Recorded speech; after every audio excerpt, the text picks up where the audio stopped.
చేసిన తప్పులు బయటకొస్తాయనే భయం కేసీఆర్లో మొదలైందని TPCC working president Mahesh Goud అంటే జస్టిస్ నరసింహారెడ్డికి పారదర్శకత ఉంటే విచారణ కమిషన్ బాధ్యతల నుంచి తప్పుకోవాలని డిమాండ్ చేశారు జగదీశ్వర్ రెడ్డి. కేసీఆర్ గారికి భయం పుచ్చుకుంది, చేసిన తప్పిదాలు బయటకు వస్తున్నాయని, తనకు శిక్ష పడుతుందేమోనన్న భయం ఆయనలో వ్యక్తమైనట్టుగా ఈ 12 పేజీల లేఖ ద్వారా అర్థమవుతా ఉంది.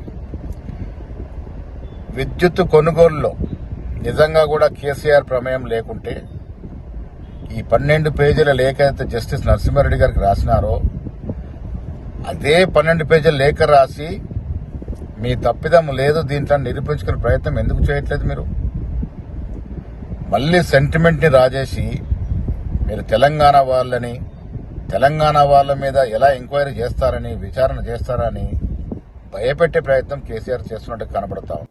ఆనాడు వారి దృష్టికి రాలేకపోయిందా లేదా ఏ కారణం చేతనైనా కావచ్చు, వారు ఒప్పుకున్నారు. కానీ ఇప్పటికైనా వారు ఆలోచించి ఆ కమిషన్ బాధ్యతల నుంచి తప్పుకుంటారని మేము భావిస్తూ ఉన్నాం. తప్పకుండా తప్పుకోవాల్సిన అవసరం కూడా ఉంది. వారికి జరిగి ఉండొచ్చు, ఆ రోజు వారి చూపు నుంచి అది దూరమై ఉండొచ్చు. ఒకవేళ అటువంటి ఆలోచన వారికి రాకుండవచ్చు, లేదా చూడకుండా ఉండవచ్చు. సరే, నేను ఇది చేయకూడదనే విషయం తెలియకుండవచ్చు. నిజంగానే వారు కనుక సిన్సియర్గా హానెస్ట్గా ఉంటే వారి గౌరవాన్ని నిలబెట్టుకోవాలంటే మాత్రం తప్పకుండా కమిషన్ బాధ్యతల నుంచి నరసింహారెడ్డి గారు తప్పుకోవాల్సిన అవసరం ఉంది.